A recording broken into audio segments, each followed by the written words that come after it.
Hey, salut et bienvenue. Alors que le 21e siècle est présenté par les futurologues comme celui de l'homme augmenté, du cyborg et du transhumanisme, le jeu Cyberpunk 2077 en explore les dérives.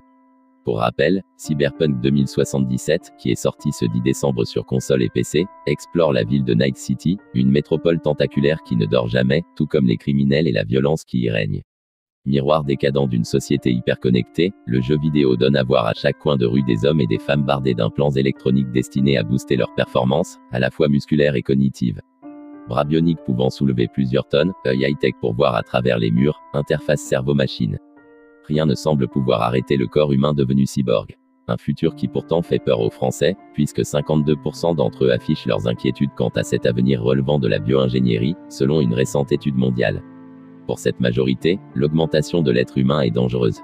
Une exception française qu'il convient de relativiser puisque cette étude sociétale menée dans 16 pays différents montre que 39% des sondés pensent de même à l'échelle mondiale. Si la notion d'homme augmenté n'est pas nouvelle, et que la science-fiction a déjà exploré cet avenir, Blade Runner, Robocop, Deus par exemple. Cyberpunk 2077 donne à voir un avenir presque tangible tant il invitera à explorer différentes facettes de ce courant. Un futur qui, malgré tout, a de quoi séduire puisque lorsque on interroge les sondés pour savoir s'ils sont prêts à changer l'aspect physique d'une partie de leur corps, 92% des personnes interrogées répondent par l'affirmative dans cette étude. Surtout, 63% seraient même prêtes à considérer une augmentation technologique permanente ou temporaire de leur corps le cas échéant.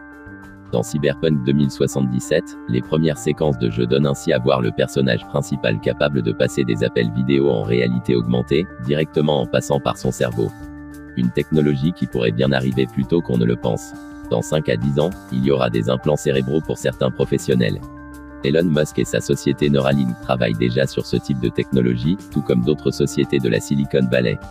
Dans les années 2030, il ne serait pas étonnant de découvrir des implants qui permettent à notre cerveau d'être connecté au cloud par exemple.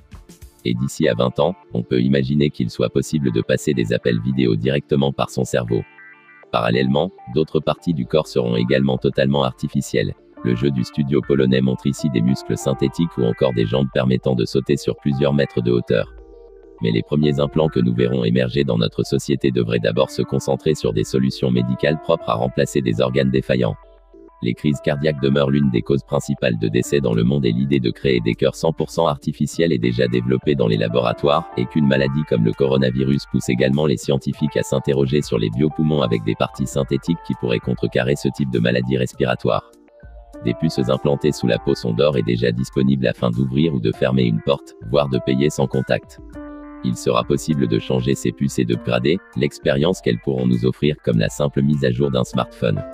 À l'ère de l'information, les vitesses de calcul phénoménales pour gérer certaines d'entre elles seront le nerf de la guerre. Et Cyberpunk 2077 pose également ce cas de figure. Certains métiers sont d'ores et déjà remplacés par des algorithmes capables de supplanter le savoir-faire humain, à l'instar des donneurs d'ordre dont les emplois sont supprimés par milliers dans le secteur boursier. Les êtres humains vont devoir rester compétitifs face aux intelligences artificielles afin de conserver leur emploi. Ce sera sans doute l'un des sujets les plus sensibles sur la question avec la crainte de devenir obsolète. Il est inéluctable que les machines, les IA et les robots prendront un jour notre place dans certains métiers. La question deviendra alors de savoir ce que nous serons prêts à faire pour rester compétitifs le plus longtemps possible. Il faut savoir qu'aujourd'hui sur le dark web une donnée de carte bancaire se monnaie entre 1 et 2 $, par contre une donnée médicale se vend entre 50 et 250 $. La chasse aux informations de santé est désormais le nouvel Eldorado pour les pirates, qui se frottent d'or et déjà les mains de voir exploser le marché des trackers d'activité et des implants bioniques. Il faut garder en tête que tout système connecté est piratable, on découvre encore des failles dans le protocole Bluetooth et la question de la 5G devrait en poser de nouvelles. L'avenir du biohacking peut être encore plus dangereux en imaginant par exemple qu'une personne puisse arrêter à distance un pacemaker, par exemple. Dès lors, il ne sera pas exclu d'imaginer des ransomware visant à menacer la vie de quelqu'un à distance. Donc les protocoles de communication devront être obligatoirement chiffrés et protégés en passant par une sorte de VPN. Et concernant cette fois-ci les risques liés à la hausse des inégalités sociales. Pour 7 sondés sur 10, les augmentations technologiques profiteront avant tout aux riches. Un fait qui se traduit encore dans Cyberpunk 2077, où les plus pauvres doivent rechercher des augmentations cybernétiques au marché noir. Pourtant, les pro-humains augmentés imaginent un avenir moins déséquilibré de ce point de vue. S'il y a une probabilité de voir les inégalités se creuser, il y a aussi la possibilité de voir un monde venir en aide aux personnes handicapées par exemple. Les États auront également un rôle à jouer pour réguler l'accès à cette technologie et ne pas laisser ce pouvoir au sein de sociétés privées. Il s'agit d'ailleurs du même problème pour l'accès aux soins dans certains pays. En France, il y a un accès pour tout, mais aux États-Unis, le sujet est plus délicat. Laisser le marché décider de la direction future de l'augmentation humaine n'est pas la solution.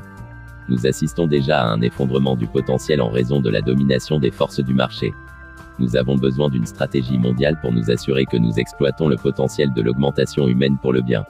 J'ai pris Punk pour être la détonation d'un projectile à fusion lente enfoui profondément dans le flanc de la société une décennie plus tôt, et je l'ai pris pour être, en quelque sorte, un signe. William Gibson. Si vous avez aimé cette vidéo, n'hésitez pas à liker, à partager, et même, de vous abonner. Je vous remercie, à bientôt.